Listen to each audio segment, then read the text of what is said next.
ഇവിടെ കേരള രാഷ്ട്രീയത്തിൽ എന്താണ് നടക്കുന്നത് അല്ലേ? ഇവിടെ PV അൻവറും CPM MLA ആയിട്ടുള്ള PV അൻവറും ഗോവിന്ദൻ മാഷ് സംസ്ഥാന സെക്രട്ടറിയുള്ള ഗോവിന്ദൻ മാഷും കൂടെ ഒരു ചേരി തിരിഞ്ഞ് പിണറായി വിജയനെ ആക്രമിച്ചുകൊണ്ടിരിക്കുക.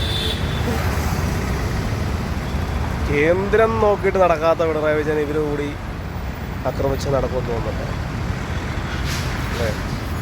അതുപോലെ PV അൻവർ നടത്തിയ പരാമർശത്തിൽ ഒരു പോലീസ് ചോർച്ചയുണ്ട്. ADGP അജിത് കുമാറിൻ്റെ പോലീസ് വയർലെസ് ഉണ്ട്.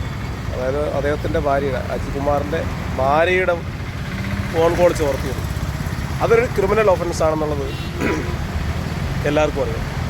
പക്ഷെ ഒരാൾ പോലും പുള്ളിക്കെതിരെ തിരിയുന്നില്ല.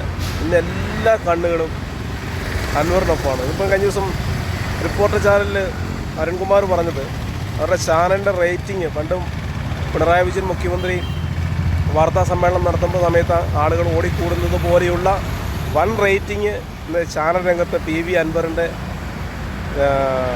പരാമർശം കേൾക്കാൻ വേണ്ടി, അദ്ദേഹത്തിൻ്റെ വെളിപ്പെടുത്തൽ കേൾക്കാൻ വേണ്ടി ഇന്ന് ചാനലുകാർ വെമ്പൽ കൊള്ളുകയാണെന്ന് പറയുന്നത്. അപ്പോൾ അത്രയ്ക്കൊരു ഹൈപ്പ് ഉണ്ടാക്കാൻ PV അൻവർ സാധിച്ചിട്ടുണ്ട്. പ്രത്യേകിച്ച് നമ്മൾ VD സതീശൻ്റെ സ്ഥാനത്ത് PV അൻവറിനെ പ്രതിഷ്ഠിക്കണമെന്നാണ് എൻ്റെ ഒരു ഇത്. കാരണം പ്രതിപക്ഷ നേതാവ് സത്യം പറഞ്ഞാൽ ഒന്നും പറയാനില്ല.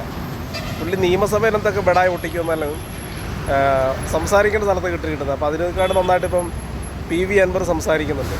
പണ്ടൊക്കെ പിണറായി വിജയനും ബഹുമാനപ്പെട്ടു, ഇപ്പോഴും അങ്ങനെ തന്നെയാണ് പറയാറ്, അച്ഛനെ പോലെയാണ് എന്നൊക്കെ സംസാരിച്ചുകൊണ്ടിരുന്ന PV അൻവർ ഇപ്പോൾ ചോദിച്ചു അദ്ദേഹം വീട്ടിൽ നിന്ന് ഇറങ്ങി വന്ന് മുഖ്യമന്ത്രി ആളാണോ, പാർട്ടിയല്ലേ അദ്ദേഹത്തിനെ മുഖ്യമന്ത്രി ആക്കിയെന്നൊക്കെയുള്ള ഒരു സംസാരം വരെ വന്നു തുടങ്ങി. അപ്പോൾ ഇതിന് കിട്ടിയ ഊർജ്ജം എവിടെ നിന്നാണ്? മുഖ്യമന്ത്രിയെ കണ്ടപ്പോൾ പുലിയെ പോലെ പോയ ആൾ എലിയെ പോലെ തിരിച്ചു വന്നു. ഇപ്പം നമ്മുടെ MP ഗോവിന്ദൻ മാസ്റ്റർ സംസ്ഥാന സെക്രട്ടറിയെ കണ്ട് തിരിച്ചു വന്ന് വീണ്ടും ശക്തി ആർജിച്ച് അത് ശക്തമായി തിരിച്ചു വന്നിരിക്കുകയാണ്. ഇതാണ് കേരള രാഷ്ട്രീയത്തിലെ നമുക്ക് എന്നാ പറയേണ്ടത്, നമുക്കൊരു പിടുത്തം കിട്ടുന്നില്ലാത്ത രാഷ്ട്രീയമാണ്.